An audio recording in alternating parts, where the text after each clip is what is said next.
entire ham in his mouth. And he's nicked it off someone's table in a neighboring house, jumped through their window, and then taken it home to eat. Yeah. I guess that's the term where I guess the term cat burglar comes from, right? Totally. I just love imagining the person who was about to make their lunch and their leg of ham's just gone. Yeah. People. Hey, what's up, Numbnuts? The alpha degen is here. Correction, sir. It's the alpha Numbnut. Alpha Numbnut. I think you should change your name to that. And anybody who wants cat stories, reach out to me separately. I got tons of those. Lala is a cat person as well, right? She has a cat, no? I heard Piyush's hair is actually a cat. It's actually a cat. I did not start that, Piyush. That's started by Pete. It's just jealousy, Piyush. It's just nobody can stand the majesty of your hair. So yeah, they because the rest of us are losing it. Yeah, it's bitterness. It's just bitterness, nothing else. It's not practical to have that kind of hair here in KL. I'll die. Listen, it's not practical to have that kind of hair in Bombay either. You know, it's a very, very humid place. So, which is why I've chopped it like nearly completely. A, the humidity, and B, the constant barbs from Pete and him screenshotting my face on video calls led me to literally chop off my hair. So, No, I want to take credit for that. You know, it's the humidity and the heat. No, I think it's the one that started it was the profile picture that you shared for one of the websites, right, Pete? That one? That one started it all. Instagram one, yeah. No. It started off with the RFOX.com. Yeah. I mean, of course, I did some editing with the typical blue pen, site. but yeah. Corporate site. actually, thank you for reminding me that, because the person who did that to my hair works in my team. So, I'm going to go catch him tomorrow morning and and get him to fix it. But if you ever want to see my Instagram, you'll see my hair is usually just out of control, man. It's all over the place. Yep.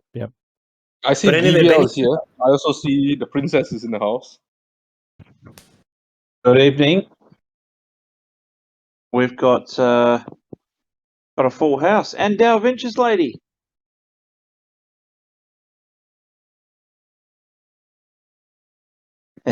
She's not going to say anything. Good afternoon from Vienna. In today's AMA, you mentioned the soft launch of RFOX TV and its interplay with the NFT platform. Could you elaborate on this a little bit more? Yeah, we've got an action-packed night tonight, and we've also got Luke with us from the C-level team, so he's going to be able to answer questions on products and anything that you want to know about him. Let's start with that question on a little bit more. Yeah, so the NFT platform coupled with the TV side of things, for sure. So what we talked about was the ability to be able to upload content or videos, and then the ability to turn those or transfer the ownership or IP of those videos in the form of NFTs.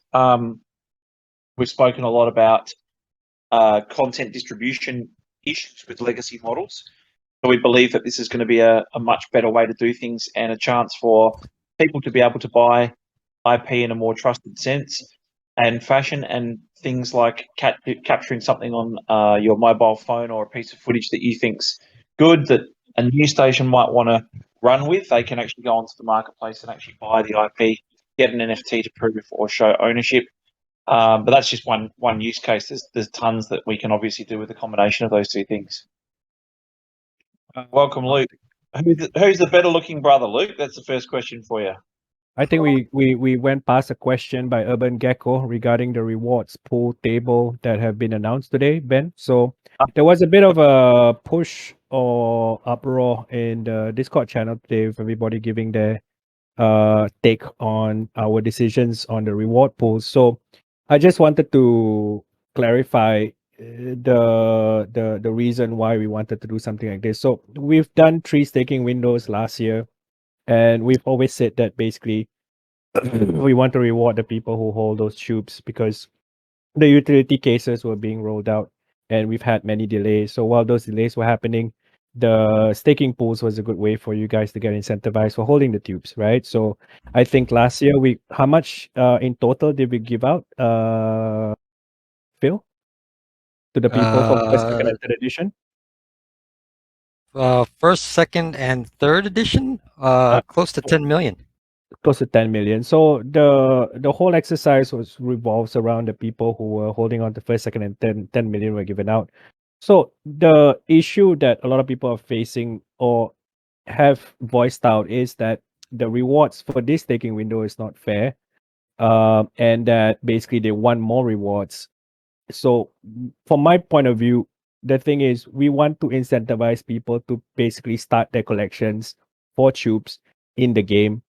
And I don't know whether you've seen what we've published today regarding the growth of our numbers for the people playing the game, the people who are right now in our ecosystem through organic marketing. And now that we've released 175 countries, we're even seeing content coming out from places we've never marketed before, like Russia.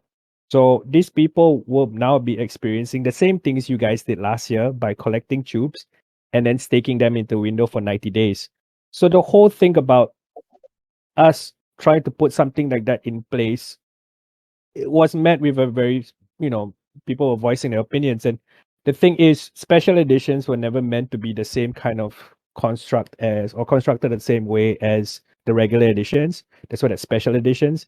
And the game cogs itself, I think there was a misassumption from the community that it will be set up the same way as regular editions as well. And we've never mentioned that it will be that way. The reason why we put it as rainbow is because there's not enough designs for us to make something like a superset. Is that correct, Phil? Yeah. Yep. Yeah. It's all a function of, with the special sets and the slam cogs. There are too few designs to accommodate supersets. And when we put this into place, we also accept the fact that the rewards will be lesser for these people because the normal window that you released for those editions previously last year was 5 million, up to 5 million for all those editions at the same time. So I respect your opinion on this. And while people might be angry and stuff like that, a lot of you guys gave input about, oh, it doesn't really affect me, but I feel that it should be done this way. Let's do double it and stuff like that. I think the mistake that we had is that while we were growing our base, and if you look at the Filipino channels and the Indonesian channels on other social media, you don't realize that there's a large group of people coming into our ecosystem right now who are going to be experiencing the same things that you guys did last year when you're staking your tubes to get RFOX rewards. They're going to enjoy the same things as you guys. And while the miscommunication around this was based on assumption, the thing is we want to create the kind of environment where these people feel as though they can go to main chat and ask these kind of questions, but you guys were freaking out and giving situations where assumptions were made and how come I was making the wrong set. You should have told me what set to make. Why did you guys make sets that were not announced yet? That's something that I wanted to ask you, because the thing is we've never announced it until it was official, and assuming just puts us in a situation where basically, we've never announced it that way and you guys assume, and then now it didn't turn out that same way and people are pissed or angry. So I apologize if you guys feel that way, but we've not made any announcements regarding this or the structure of the tubes until today. Is that until recently, right? Is that correct, Phil? Yeah. Second question, any update on iOS for Cox Lab? So Herbert, I think I mentioned this last week. The issue that we're facing with iOS and Apple is totally out of our control. When we started opening up our game to 175 countries, that is going to be the start of us marketing, even if iOS is not in play, right? There's nothing that we can do, and I cannot hold back the growth of the company based on on Apple's approval of our game. We will keep trying, but we will not be able to commit to a date unless Apple says everything is okay, right? It could be next week, it could be 6 months down the road, it could be end of the year. So if that happens, then what do we do? Do we actually wait until Apple is satisfied with us before they release it? Because there's no other game on blockchain of free to play on iOS using an account system similar to ours. So there's really nothing we can do, but we can always keep trying, right? But that doesn't mean that we have to wait for them to approve it before we fully launch, because we have about 3 or 4 games down the road. If these games are not launched, then it will impact the growth of our company. So we are talking to Luke, who's our chief product officer, to find a way on how to expedite the approval process. But again, this is something that is ultimately Apple's decision. So if Android moves first, and we have waited as long as we should wait for Apple to be approved, and it's still not, we still have to proceed with marketing and growing our user base, because end of the day, it's like, which one are you okay with? Either Apple being released or the company being stagnant, waiting for iOS to release. So we've made a decision. We're moving forward and marketing it. Adelaide, how far off is Choobing these editions? I think what's the expected date? Can I just jump in on that? Yep. So Luke here. Hi guys. We're good. I want to get a bit more information on this, because I'm seeing the rejections coming back from Apple, and they seem very petty. So we definitely need more information on why this is happening. If it's happening because there's a pay to play stuff in there, or that we're taking, there's some financial transactions happening, then obviously we need to get to the bottom of that and figure out why that is a problem, and the crux of it, I guess. But worst case, I mean, there are other options. We can look at potentially alt store or something as a way of sideloading the app if we have to. It seems a shame to produce an app and then not ever deploy it. So we'll come up with a way. Yep. Like I said, we're not going to give up, Luke. It's just that we cannot delay the growth of the company, because we want to make sure that we acquire as many users as possible based on our targets. How far off is Choobing these editions? What's the expected date, Phil? Do we have a range on when we can Choob all these editions? If we're ready to announce that, we're looking at March, first week of March.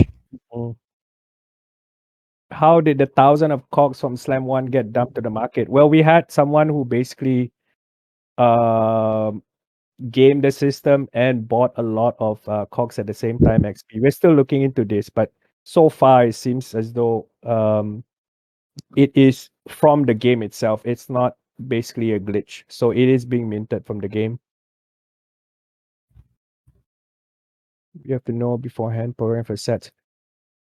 Program for sets. I've been trading away sets for daily, and now it's pointless.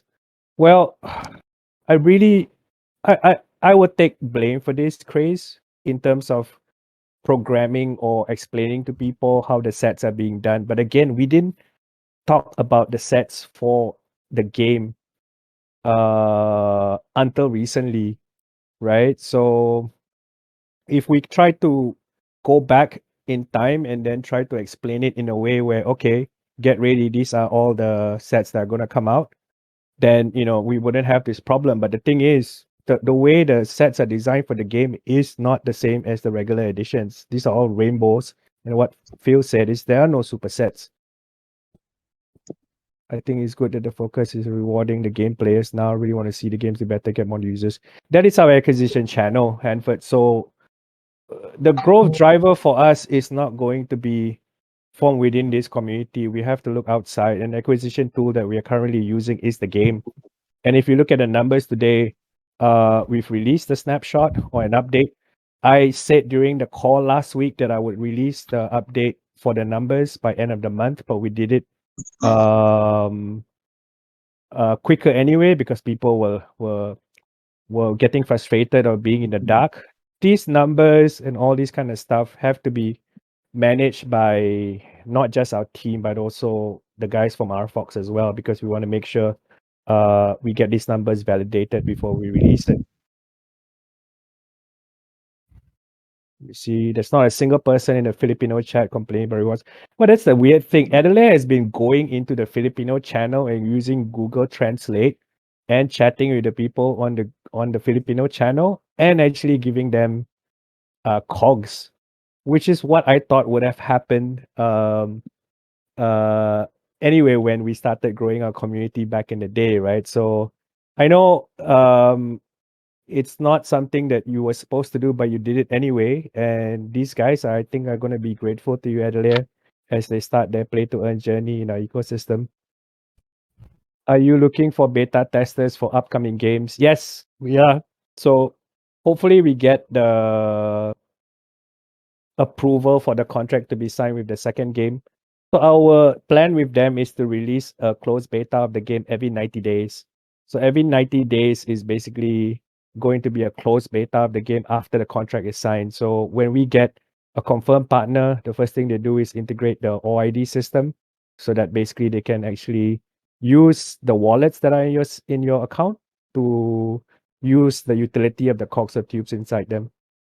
But I think once we have the confirmed contract signed, I guess in the next couple of weeks, we should be able to announce it, and you should be able to see like the games page being updated. So the first wave will be the concept of the game. Like I said before, there will be concepts like Beyblade, Connect Tree, and a few other games that are meant for us to go into different verticals and genres so that we attract a very large user base instead of just hyper casual ones. For the cogs that got dumped on the market, was it they manipulated memory on client side, stored info and military system? It's not so much on the memory side, it's more on the billing side. So the way the guys from Google Play, you know how the people actually, you buy something and then you can actually refund it. So we are in talks with Google Play to manage the situation, Urban. But the thing is, it happens in a lot of games and we're trying to make sure that it doesn't happen again.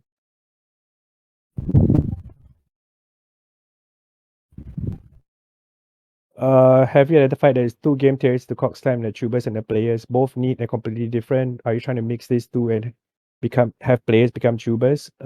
A player does not have time to earn. They also trade to tube instead to earn. They want a quick flip as every dollar is critical to them. So in general, we don't want people to just earn NFTs and RFOX and then sell them and then that's it. The path to financial inclusion means that they start off, they should be seeing more incentive to hold. So when they start getting NFTs, first wave, they will start to sell because they get money. And then when they save up their cogs, they start to tube. And then they realize those tubes basically allow them some kind of passive income, right? So it's not just purely allowing people to come in, get $1 a day and then leave. We are seeing the behavior already shift from people who don't see value in cogs to people starting to collect because they realize, oh, there's a staking window. I'm excited for this because I have like maybe 3 or 4 more. And then I'm going to talk to my friends and see whether they can trade with me. And then eventually they can stake and then they basically get passive income. And we accounted for like 4 different types of players, right? The farmers, the casual players, the more hardcore players, and collectors. So we take all that into account. Well, Restart, we will take a look at this input from the community regarding the S1 cogs and how they've been announced for sure. But I would also try to manage your expectations into expecting the same kind of staking rewards and setup as the regular editions as well. Cox Time progressively moving from blockchain and Web 3.0 to a super centralized ecosystem. Community don't genetic and tube tournament prices are being set by RFOX DAO, perhaps choose. Again, look, if it helps, we will only release the tournament system once it's fully explained out, because I think it's a very complex thing. And while we want to make sure that people are able to get passive income from the tubes that they hold, we also want to make this system simple enough for casual players to come in, spend coins or RFOX, and then basically get a chance to get the grand prize whenever they enter the tournaments.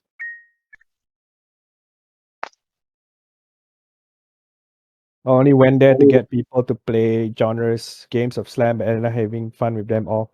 Yeah, it's a nice bunch of people, but I think because they prefer to be within their own community, which is a shame because I think our community is great.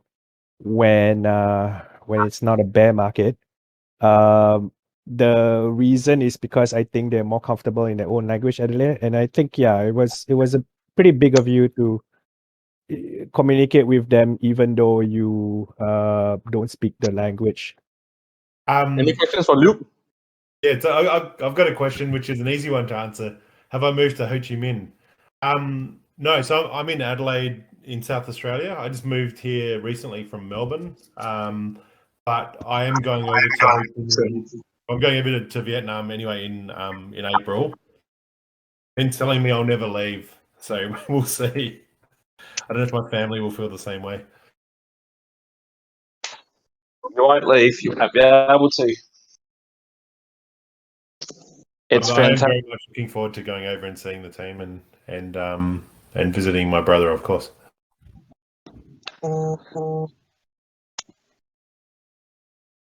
So Urban, based on the reaction of people on assumptions, I will not discuss anything about tournaments yet till we are closer to the date of deployment and explain fully what the mechanics are, and then you guys can figure out the game theory around it.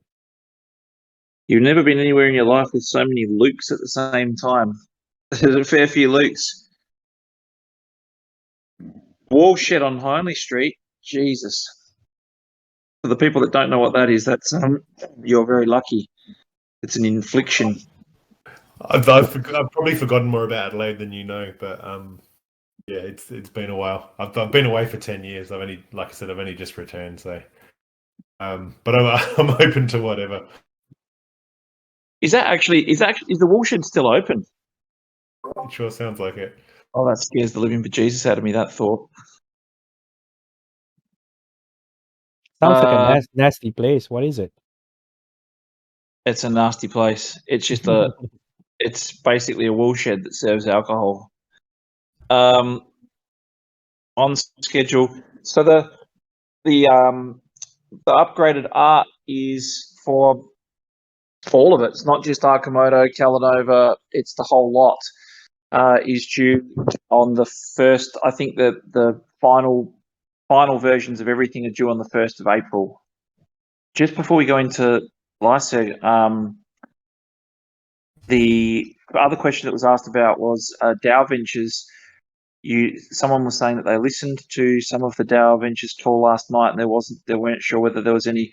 So we didn't actually talk about what collab. Actually, the Sarah, the marketing chief of marketing, said that they were just still sort of looking into it, and there hadn't been anything concrete arranged. So last night was the first type of community thing we've done, but there's been several calls going on behind the scenes as well, but nothing concrete yet. Sorry, go back to your question. I've been listening to the AMA every week and listening very closely. I have a few questions. How long do you think the Metaverse will be ready in your point of view? Very complex question. And it is a very complex question. I would say that Metaverse being ready in the way that people think Metaverses will be ready. You've heard Zuckerberg talk about a 5-year plan. You've heard a lot of these projects talk about multi-year plans.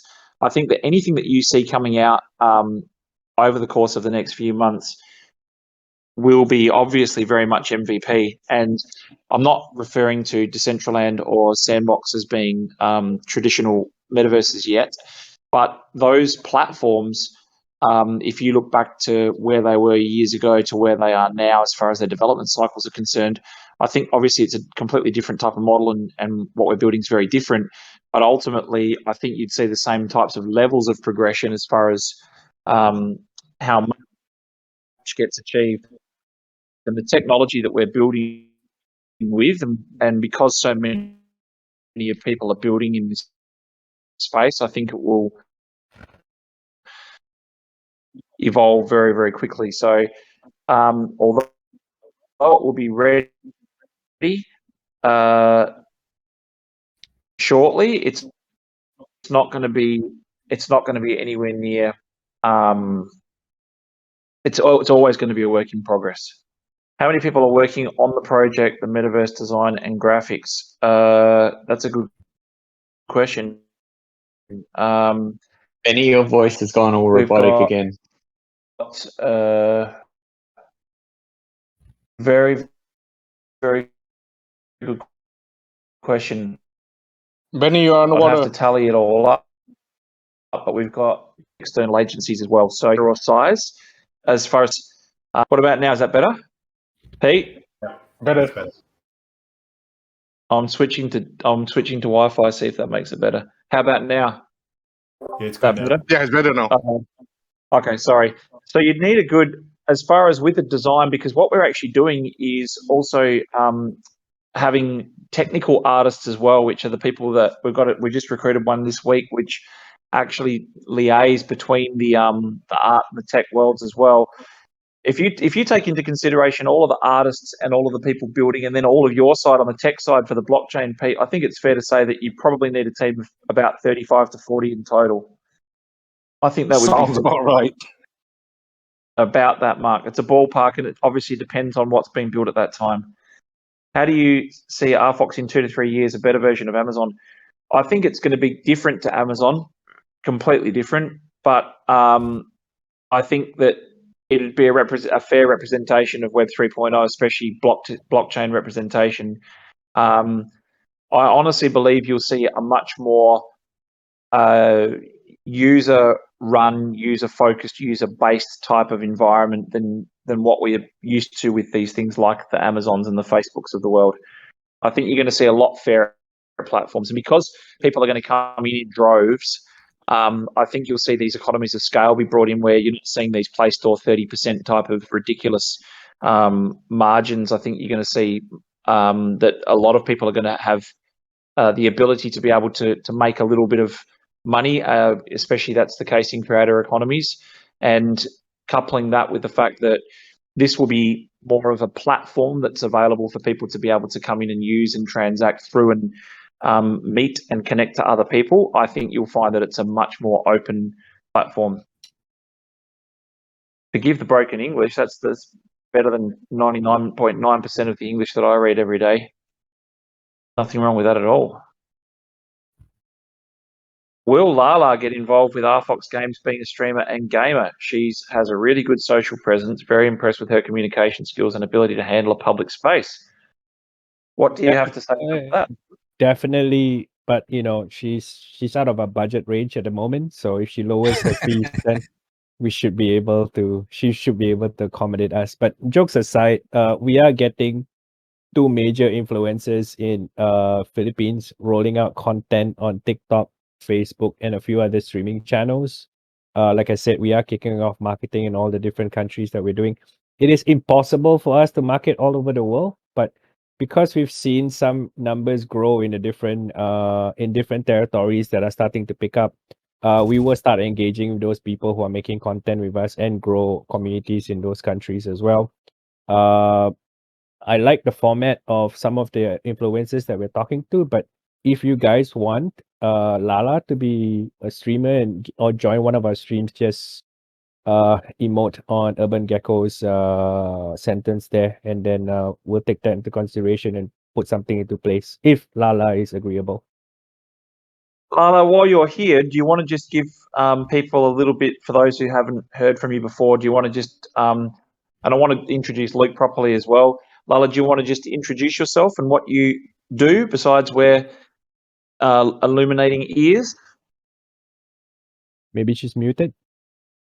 Is she here? I don't think she's in here. I was about to say, No, is she- she's here. She's not on the No, stream. She took off. She's streaming. not here. I got a question. Do you want me to go with mine, Ben, and then we'll jump back again? So my question is, Luke, are you able to tell us about your role and anything you have planned this year? So yeah, at the moment, I mean, I've only been here with the company for a month, but what I'm really focused on at the moment is building consistency and governance across all the product teams. So I'm introducing some process, but really, I know that sounds boring, but really, what I'm trying to do is bring the teams together and get them working in like a succinct way to try and deliver faster and get the products out more quickly. I think the whole vault side of things has got so much potential, and I was actually really impressed with what we already had when I joined. You know, I was probably I was a bit removed from it, probably more than you'd think, being related to Ben. But coming in and seeing it has really motivated me to get the vault out as soon as possible. But at the same time, it's kind of making me anxious that it's not out. So my focus really is to get an MVP out as quickly as possible and do whatever I can do to help the team get that out. Ben, as he said, is you know, very involved in that now as well. But I think that's got to be the focus this year. The other areas of the business are pushing products out that, you know, we're producing in the other areas of the business, but the MVP for the vault is really, I think, has to be everyone's focus this year. And I think there's another one there, Luke. Interested to hear what new people think. Luke hasn't been here yet. Yeah, so I'm going in April. That'll be my first trip. I haven't been to Vietnam before, but I can get back to you on that one. I'm telling you, he's going to love it.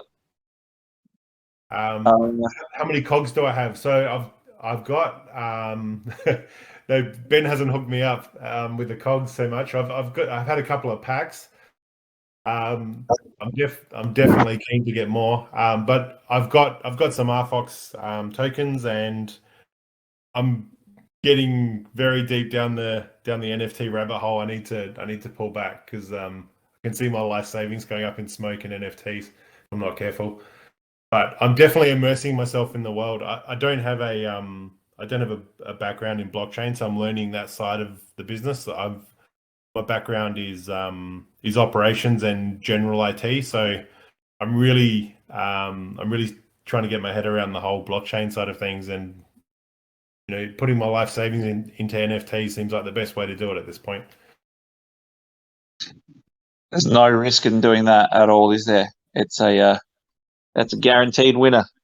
Do I have any PFPs like Bored Ape Yacht Club? No, I don't have that sort of money. But I've got about 11 or 12 NFTs now. I'm getting a bit of it's starting to, you know, that's 1 month's worth of work. So I'm starting to get there. I haven't actually. I think I've only sold one so far, which was a piggy bankers, which ended up. I mean, it's still there, but it's basically a rug. I got out of that just in time, but the rest I've held on to so far. But yeah, I've got a lot to learn in that space, I think. What I'm doing a lot is researching, trying to make a call on whether they'll succeed or not, and not necessarily buying and just seeing how they turn out. And so far, I'm about a 50-50, I think.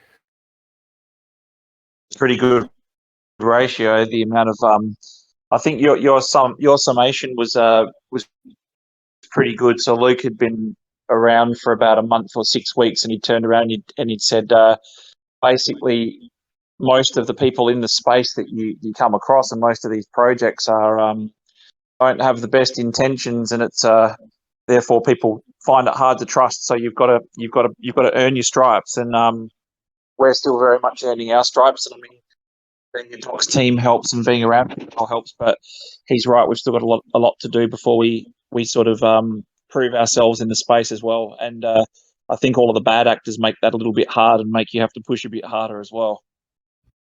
Ask Ben for a raise, what, so you can buy more? Can I please have an NFT raise? There you go. Look at that, Luke. Adelaire saying, you got a wax wallet yet, Luke? The community will hook you up with some cogs. He'll be waiting years on Benny. Yeah, I'm quick, aren't I? Luke's got a gun and a smoking gun. He's a quick draw. I'm much slower. People wait for months for me. Jacko finally got his glamour, right? Yeah. You should send me 20 months later. Yeah, you should try and send me forms to fill out. That's why I've got Ivy. If I didn't have Ivy, I'd never get a form filled out. She used to sit there and actually go onto a Zoom call with me and make me keep the Zoom call open and watch me use a pen and write something. Otherwise, I just say, yeah, not doing this. Moving through Benny's wallet. There you go. Good question on the Snoop Dogg avatar. I was actually wondering about that myself. I was looking at them earlier today. Did you get one, Ben? No, I didn't. Was I supposed to? What was the qualification? I don't know what it was. If you had a Snoop Dogg burrow, which you said you did, you got whitelisted. I do. Yeah. I don't know if they closed it down, but the public Nah, it's still going. starts- Last I checked, they're only about 7,500 out of 10,000. So you're still in, Ben. Oh, all right. I'll get one then. I probably That's need a sand no-brainer. tokens. Yeah, They're a 150 no-brainer. cent. All right. I'll buy one and then give it away. They were at 0.85 last I checked, and they were. I think the mint price was like, I don't know, something a lot less than that. Anyway. Well, yeah, It was, 150 150 cent, about cent. 0.2.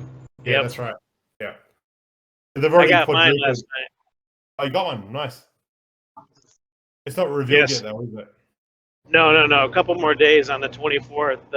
Yeah, my fiance, Sunrise, she had a joint trait on her fluff, so she got whitelisted. So. Nice. So you're hoping for a gold. That's the 1%, right? The gold. One of those, yeah. Yeah. No, I think that's a no-brainer. That one. They're going to do well for sure. Actually, Urban, you weren't around back in the day, but you were talking about the stigma and accepting your trade. I don't know if you remember. You'd remember, Pete. I had a particular situation where what I was doing is I was just going, I'll accept any trade, and I accepted anybody's trade, and I was giving away tons and tons of cogs. Then what I did was I started collecting sets as well, and I think it was like Sunset Border or something. It was and I collected really long. And one of the guys in the community had come in and sort of said, "You've got a 1 of 1, and I want to complete a set." And I said, "Well, that's part of my set. And I've completed that set." And then he said, "Come on, man, you've got to give it up." So I gave it up and thought, shit. And then knowing I could never get it back again. And then I think it was about 2 months later, he goes, "I decided to sell it all." And I was like, "Oh, fuck. Now I can never. Yeah, I remember that story. I can never I get still it back." don't have the set, by the way. Yeah, and I said, You And should I said, find "That's that guy and take his kneecaps to town. I'm not doing any more trades again, any more trades." And I actually pretty much gave that away as well. And I thought to myself, I'm not doing any more trades. The amount of hours that you take to put together the sets, it's like a labor of love. And that was it's a bad story. I think that was Gecko, I believe. No, it wasn't. Oh no, don't talk rubbish. Has the music quarter been named? No. As we did before, we went out. We asked for suggestions with the last quarter as well, and we'll do the same thing with the music quarter. But we won't name them until closer to release, and we'll always run an opportunity for you guys to do it. But you guys know the theme now. It's pretty simple. The theme is take a combination of words that relate to it and try and put them together. And I think Callinova and Arkamoto are great names. So hopefully, now that you guys have got the gist of it, we can get some good names from the community as well. I just wanted to cover a question that we missed from Hanford. When do we get sneak peeks on the next game? So on our website, the COGS CG website, right now, what you'll see is drop downs for games, right? So there are 2 games which are coming soon. COGS Slam is the first one, and then you see COGS coming soon for both games. As we progress in the project, you'll get to see artwork based on the game concepts, how tubes will be utilized within the game, and then some estimated timelines when we can do closed beta to invite people into those games and try it out. So everything will be based off your OID account that you use for Slam. So it's the same account that you'll be using for those games as well. And then any COGS that you have in your wallet in those accounts will be also visible in that, and those NFTs will have a utility case specifically for those games. Have you secured marquee clients for the music quarter? Yes. We're about to we're about to do something in addition to marquee clients, not dissimilar to what we've done with Chasing Space. As far as the planetarium is concerned. So I'll update you once the finalised details are out. But there's some something very novel coming as well, which I think you'll all like a lot. And I think that obviously as the momentum picks up for metaverses in general, and we start getting more and more people through, you'll start seeing that type of stuff unravel much quicker. But at the moment, we're talking to people about. So in the beginning, being very honest, we were like, we'd love to get a couple of really big brand marquee names in. And now we're getting the opportunity to establish partnerships with people, not just sort of like brand affiliations. Take a while to flesh out and are tricky. We're really, really aiming for now is not just someone to come to move in. We're looking for people that can do stuff with us and collaborate with us. So we spend a ridiculous amount of time on those calls and negotiating those deals. So we'll be very excited to announce those as soon as we can. Oh, here you go. Fadz said 2 weeks ago there'll be 4 games involving cogs this year. That's still on track. That's still on track. So what we're attempting to do within the next month or so is get everything lined up for signing. And then it's a 90-day from signing to close beta, right? So when you have the developer already signed a contract, along the way while they are building the game, then they will reveal the characters within the game, the gameplay, the different kinds of utility cases within the game. So it is entirely based on a roadmap to facilitate external developers other than pocket-sized games on what we spoke about last year, which is the SDK plan, right? So SDK allows us to basically work with other developers who have existing games and they want to integrate blockchain and NFTs. So these guys already know how to build games. They've been building games around mobile for quite a while now. But what we're doing is putting in the account system for all IDs. So a lot of the games have already been built or reskinned. And the only thing is for us to be able to rebrand it as our game, put the utility cases, and then basically roll it out. If we can do more than 4 this year, we will. It's a pretty straightforward agreement with them. He's got a Hey, new Lala's computer. back. Oh gosh, this is like a let's tell Benny she's here. Let's make him do it a third time. All right, Lala. Would you like to tell people a little bit about who you are and what you do for those who've not met you in the community when you're not buying cat litter and working for DAO Ventures? Hi everybody. I am basically part of the community team for RFOX, and I also do a little bit of marketing here and there. I have to cut it short because there's a roadblock in front of me right now, but I wanted to say hi to everyone and thank you so much for somehow guilting me to join this call. But it's great to hear the positive feedback. Don't worry, Lala. I called the police manning the roadblock. You can just drive past. Oh my god, I'm going to take a picture and send it to you, Pete. I thought you called the police and told them that it was a lady driving, talking on her phone. Yes, I have my earpods, so hopefully I'm good for now. Yes, good. Thank you for popping in. Any big brands in the horizon for the Vault? Yes, there will be many metaverse shitty projects coming over the years, and I'll never become relevant. In my opinion, the blue chips will be the ones who can tie down the big brands and get known early. Just look at Sand shooting, and that will help sending RFOX to the stratosphere. Balancing act, because the big brands that you talk to, A, move slowly, B, are difficult to deal with, notoriously difficult to deal with, and B, brands don't bring hype. Brands go to where hype is. So there's a few steps that need to happen in between those two things. But like I say, I honestly believe that the biggest volumes and the biggest audiences will not be brought through the big brands that we form the partnerships with. It will be more the stuff that's being born out of the metaverses that are hot emerging Web 3.0 brands. But yes, there'll be a combination of both for sure in certain, and the I'll call them associations and brands that we're speaking to are getting bigger and bigger. More and more are getting. Every company we speak to it tells us that they have a Web 3.0 or blockchain mandate to focus on this year from the board, but not a lot of them know what to do.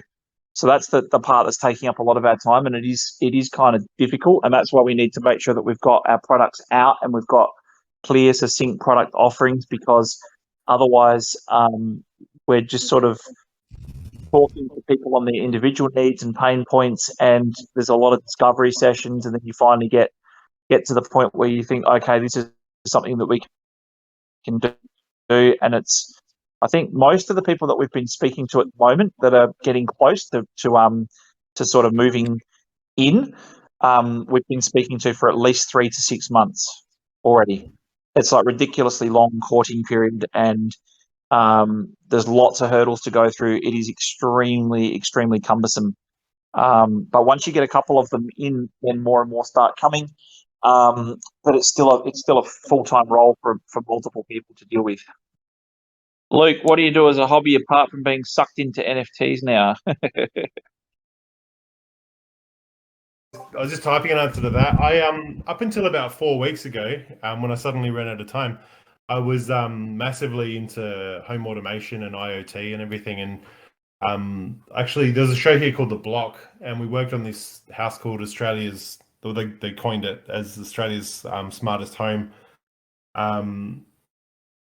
So that I was really, really big into that, and that was sort of something I did on the side.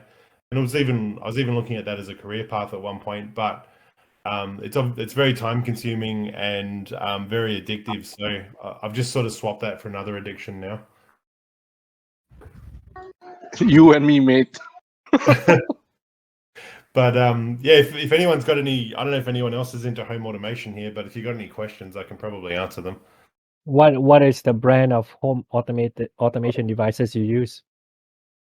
It's all Home Assistant now. I've used pretty much everything on the market at one stage or another. It's all Home Assistant driven, which is Raspberry Pi based hardware. It's all open source, and my protocol of choice, I've got a combination now of Z-Wave, which is a really low frequency, extremely reliable, local, not cloud-based communication method, and Tuya, which is a Chinese-based company, which is the biggest home automation provider in the world, and they're everywhere. Once you unlock that Tuya system, the ecosystem is just massive and so cheap. Well, I've got to talk to you about this, man. Zigbee? Sorry, what was that? Is Z-Wave similar to the Zigbee protocol? Yeah, so Z-Wave and Zigbee are competitors. They're both extremely similar. They're both okay.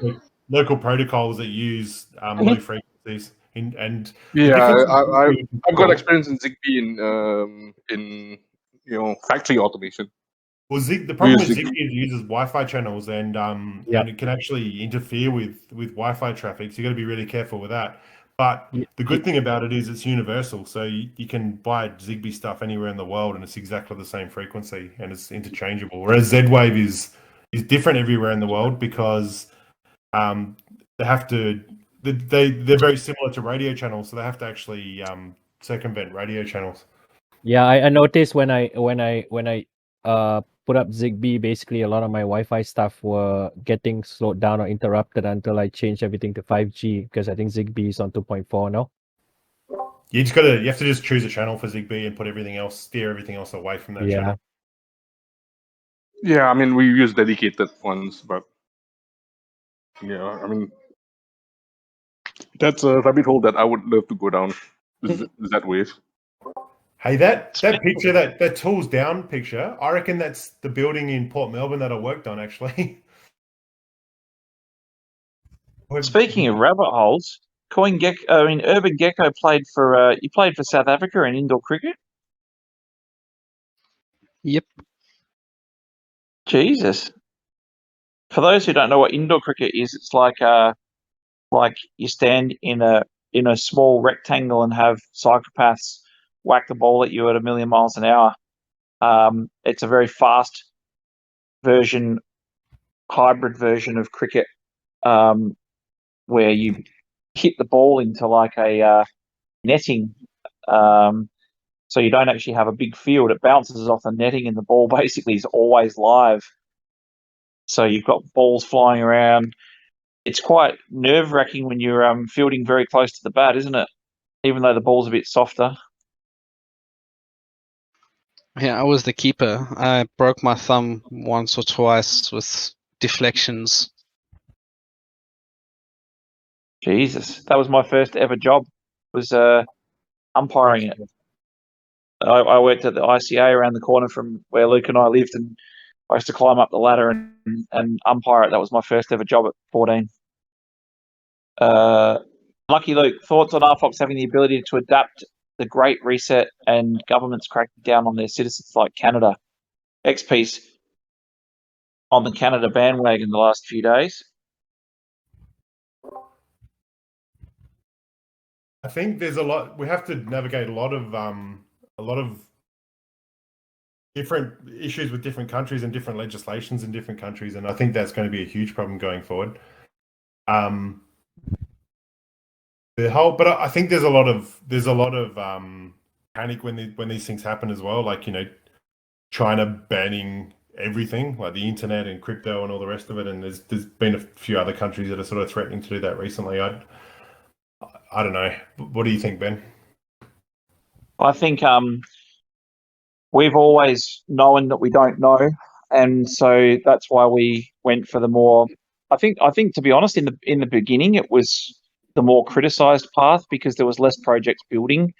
So everyone was like, "No, you've got to have one chain and one token and force that token down everyone's throats, and you can't ever have a fiat integration.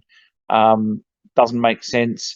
Create a stable coin only and have no fiat integration." It's like, well, how the fuck do you think people get in and buy stuff in the beginning? But ultimately, us going down the pathway of trying to have that philosophy of accepting anything that's in your pocket and then working out the mechanism for making sure that we're converting into RFOX on the second layer is important, because therefore we also can circumvent a lot of the issues that other projects have with the way that their models work. And one of the things we're talking about today with one of the clients that's coming in to the music quarter is that that they don't, like a lot of companies don't understand about the token versus the normal business model.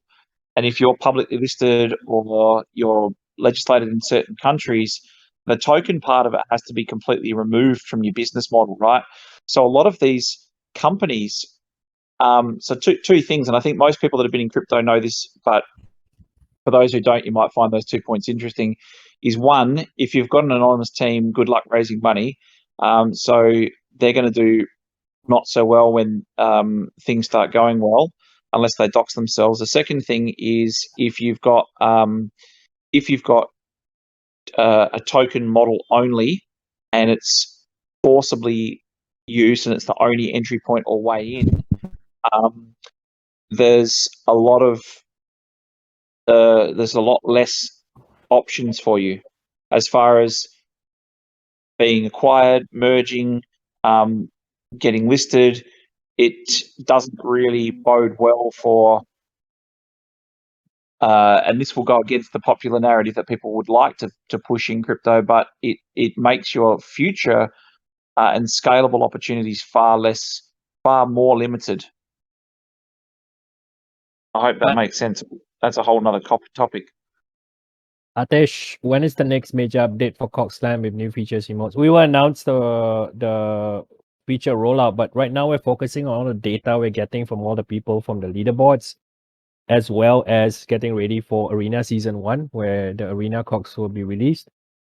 We will be announcing a slight change in the play to earn model as well soon. We just need to make sure that it is still scalable economically for all the players involved. When do you expect us to be able to start streaming, sharing content of the vault? Good question.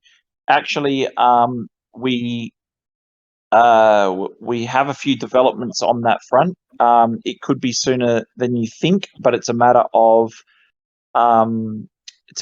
balancing the new stuff coming in versus what's existing. So let me come back and answer that. But we've got lots of things happening behind the scenes which could change that, make it sooner. We're keen to show what we've got. And Ben, I think you've already mentioned this, Ben, that we're trying to get it out there as soon as possible and share it. But I'm keen to at least let people see it, if not touch it, as soon as possible. But yeah, we'll come back to you with timeframes, but we're working on it. Hey, Luke, vault is down. Go fix it. Okay, I'll get right on it, Pete. Okay, thank you. We're moving at such a pace now that we're just introducing silly bugs, and you know, like you fix 10 things and break something else in a big way. So we just need to get that under control. But yeah, I'm very keen to at least do some walkthroughs and show people what it looks like. So Urban Gecko said, I'll be surprised if that happens before the quality graphics overhaul update, to be honest. Yeah, it's a balancing act because we want to show people. So the idea of showing people now was that proof of work and showing what we've got, and that you can walk around and it is there. But ultimately, you're right. We've got such an overhaul coming that to let, say, for example, 99% of the people that are interested in now, with the upgrade coming, then it's kind of seems a bit superfluous, because once they see what's coming, it's a completely different view and opinion. But especially for the people that are involved at the BA, quartermasters, staff, shop owners, and these competition winners, and we're letting more and more people in, and we want to show the journey. We want to take a number of people through the journey with us, so that they have an appreciation for what's being built and rolled out. So that's also different to what the majority of the mass audience coming in will see. What are your thoughts on Pineapple Pete? What do you think of trolls? So you could have just summarized that by saying, what do you think of Pineapple Pete? Because it's the same thing, isn't it? Yeah, no point repeating the question over and over again, right? Yeah, exactly right. You're breaking it down too much. I think trolls can be hilarious, but obviously I think the same thing everyone thinks of them, that they're just a pain in the ass a lot of the time and just detract from what everyone's trying to do. Pete, the jury's out on him. He's I like his sense of humor, and he's a very smart guy, and I've got a lot of time for the guy. So if we're going to be straight up, if you want to give him some shit, I can do that too. But I assume you want a sincere answer. I think. No, be kind to the Pete. I think it's a question I get in interviews a lot as well. People ask, how do you have such patience for trolls? And my answer is pretty clear: is that there's a pretty clear distinction. And the thing is, people that are genuinely worried, upset, or have genuine questions, you need to have the patience to be able to sort of sit there and go through that and try and address that, right? Because it will generally come from a place of legitimate concern. If it's just someone who hasn't bothered reading stuff, doesn't understand what the hell they're talking about, read a headline and gone in or are paid, which is all projects have a number of people paid to come in and troll you. Those ones, like, people ask me all the time, why doesn't it impact you that much? And I think to myself, because I understand the situation. I understand that these people are either completely stupid or are paid to be saying the things they're saying. So it's just water off a duck's back. But the people that have genuine concerns and issues, I think it's important to get in there and try and work out how to resolve those. So yeah, but there's always going to be trolls. They are distracting, and they're I hate to say this, but you often find that sometimes these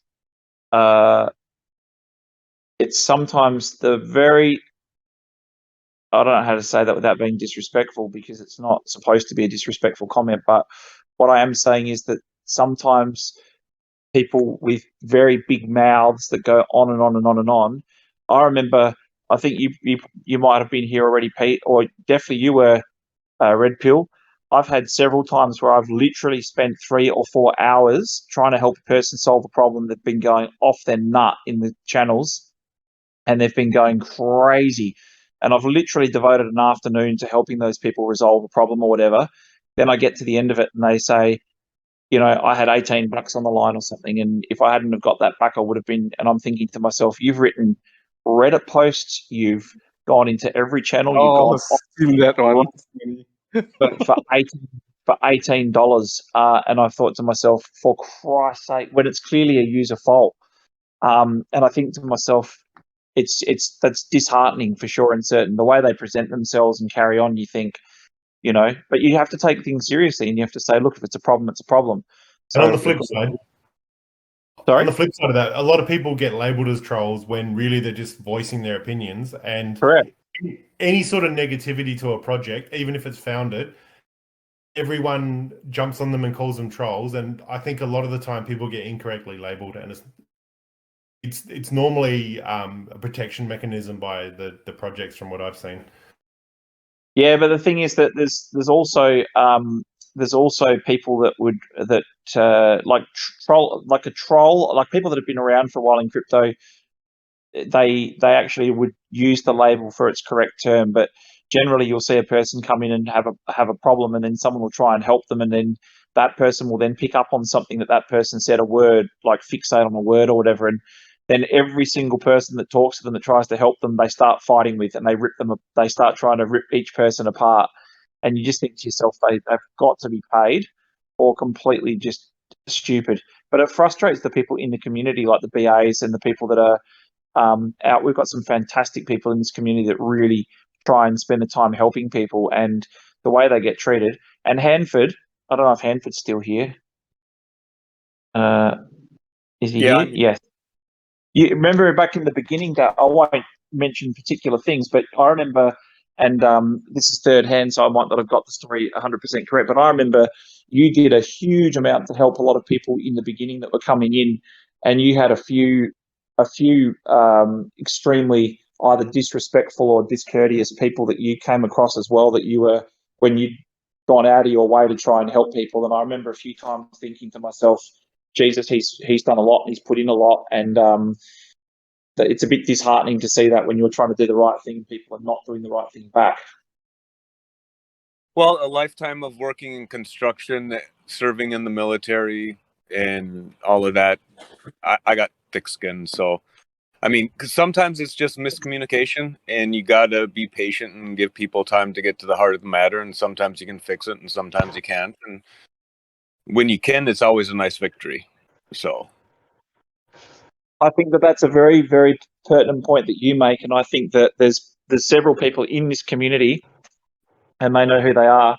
There's several people in this community that came in and were not happy with something, or upset with something, or misunderstood something, and were really what I would call detractors. And people had often told me, just leave that person alone, don't worry about them.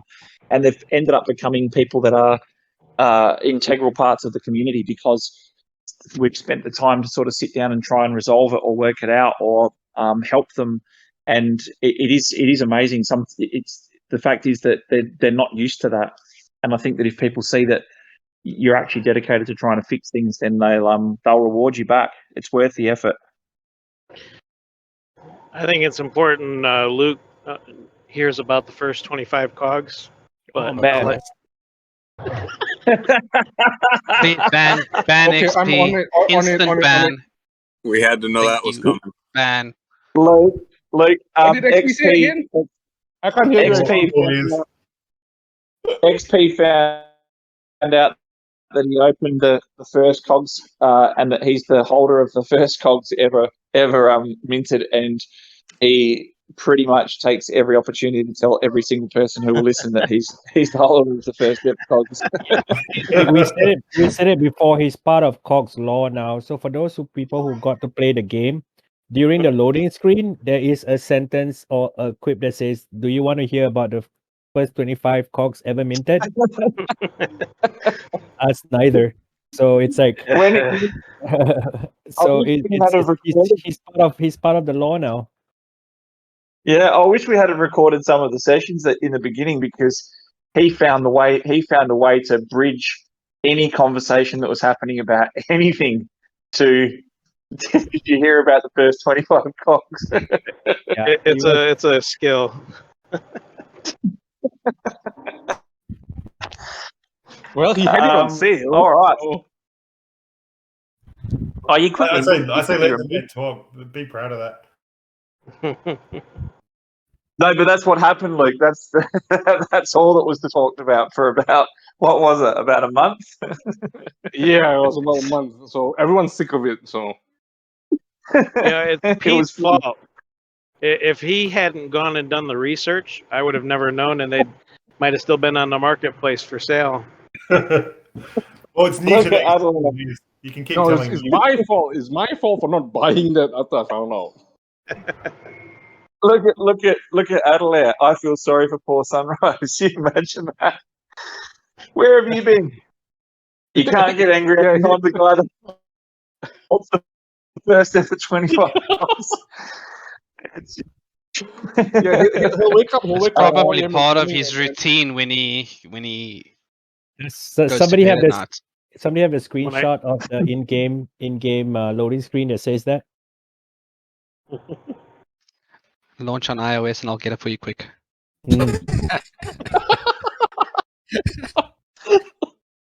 Oh my gosh, we've gone over, guys. We're in your Degen hour, so thank you very much for taking the time to come and join us. Friday's going to be a big one. There's some special guests and a lot of cool stuff going on. So thank you to Luke for stopping by and talking tonight, and also to Lala. I don't know what. Gosh.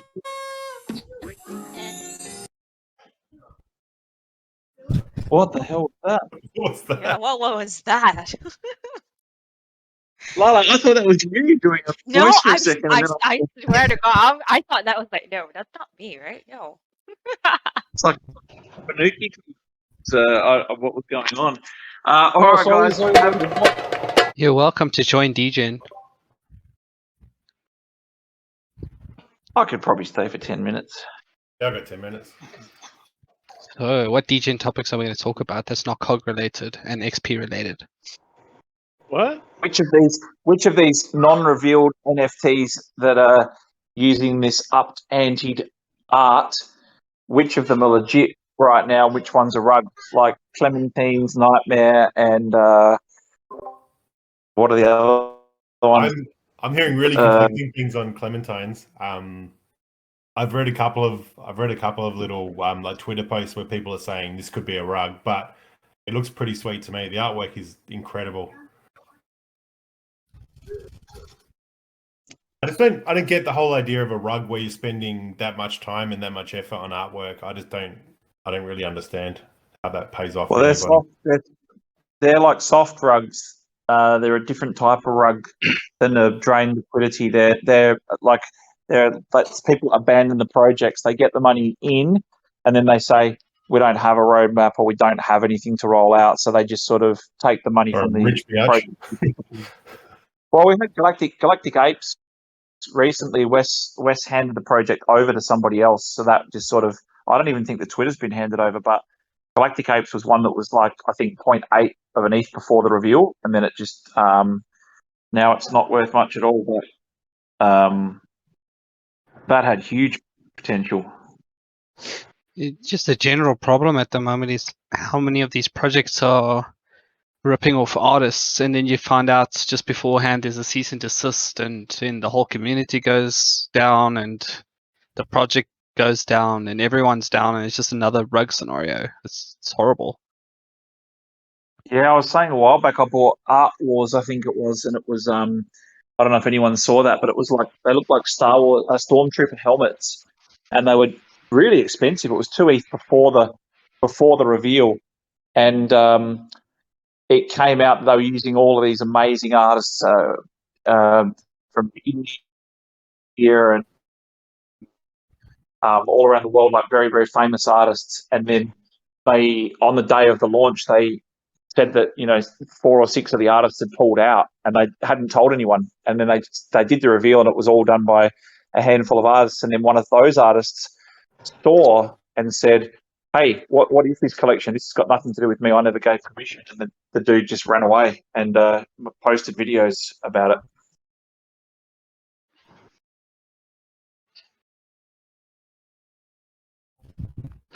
Hey, Benny, did you hear the ruling from the Copyright Office, I think here in America, about AI generated art cannot be copywritten?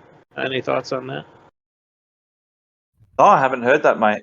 Can't comment. Yeah. Haven't heard that. I guess So it you're came saying- out yesterday. You're saying the art that's generated by AI cannot be copywritten?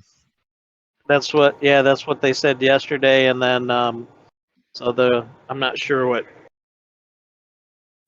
what that's going to entail, because there's a lot of that tech coming out. More so, this. A lot of artists just use those systems. They go on them, and then because they're public domain, they normally have like free licensing rights. And then they generate art. It's still their inputs and all those things, but it's a bit tricky because without knowing what they input, you could never reproduce it, technically speaking, and you could not sell their creation. They have the right to profit off that. So it depends on the systems that are being used, because some of them currently, because they're new and are in open domain, they have free licensing rights. You do whatever you want with whatever you generate, because they're actually using everyone's inputs to farm and improve their systems. It's going to change in the future, right? It's interesting, isn't it? Like, just because it doesn't have a copyright doesn't mean it's not unique and a one-off. Like, they're two separate things. What about stuff like ASM, when you've got these AI brains that are coming out, which are pretty amazing, the ambition that they've got and what they want to do with that stuff. But what happens if you're creating? They're talking about putting avatars, brains in avatars, making them learn as they go. There's already a project that's talking about one of these created artists. So they're basically saying that they're building an avatar that has AI, and they're teaching it to produce art. So I wonder whether they say that the AI brain lives inside of the art piece that they own, and therefore it's theirs, or do the same copyright laws apply or not apply? Yeah, it's going to get very tricky. The Fluff world, they gave a free mint out last October of a spider called a thingy, and that's one of its functions. It's going to be an AI art generator, where we'll be able to mint and create AI generated art. So that's something that they provided for value for their holders of Fluff. And then ASM, in March, their new token is going to be airdropped for all brain holders and the All-Stars that came out of the box. So that's coming the first week of March. And their whole play-to-earn system is going to be coming out. I'm buying as many of those as I can. I think they're fantastic. Yeah, I want to R2, see. he has 30-some brains. Jesus. I want to see who's going to be the first to actually take this a step further and go from creating their neural networks and their AI interactions and the way that they trained. That project's on its way, but to actually starting to implement them into the blueprint systems of these gaming engines like Unreal and Unity, just as a good start, so that those things can start becoming dynamic. Because I could imagine a great profit case where you could create a brain that could be linked to any avatar. Let's just say the Vault as an example, and you could have an attribute where you could assign this brain to this avatar, and that avatar can then roam freely within the Vault, do whatever. And you could maybe get paid to have it running in the Vault just to generate these instances that aren't resource heavy to fill the Vault in the interim, while let's just say the Vault's only got a limited amount of human users that can be in there. or you could rent it out to a shop owner who could then hire it to be a concierge service to guide people through the shop experience. So much you could do. Lots of people are already working on that, Meek. We're talking to some of those people that are actually looking at putting AI brains into non-player characters and then making them progressively learn.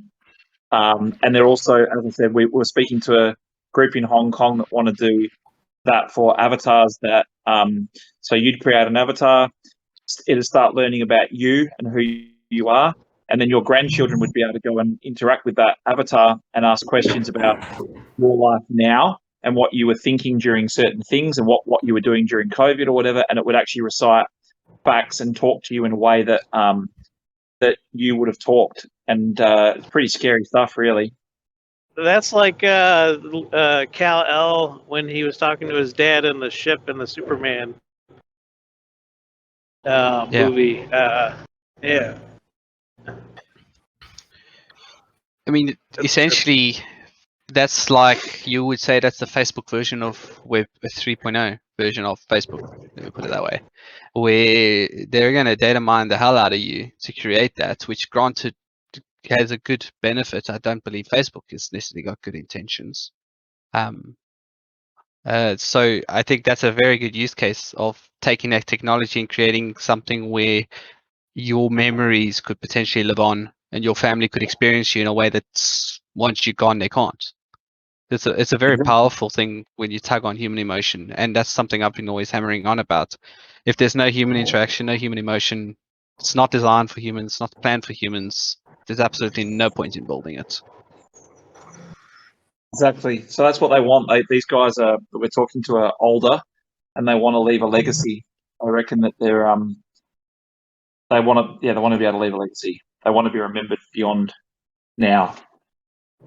So it's a very interesting thing. They're creating these companies based on the fact that they've made tons of money, and now they're trying to work out how to leave a legacy. It's going to be very interesting to see what people that don't care about profit so much, they care more about that type of side of things, that they're prepared to go. They'll probably be prepared to go to extraordinary lengths to make sure that this happens. It's going to be very interesting to see how it plays out. That's the right kind of passion for sure to hold on to. Exactly. All right, guys. On that note, I might go and look after the wife and baby. But have a fantastic night. Thank you very much for having me. Appreciate it. Thanks, and Benny. Don't forget about that Snoop Dogg avatar. I'll go and log on right now and grab mine. Thank you, guys. I'll be checking for that trade. Thank you, everyone. I might try and grab one off the floor, I think.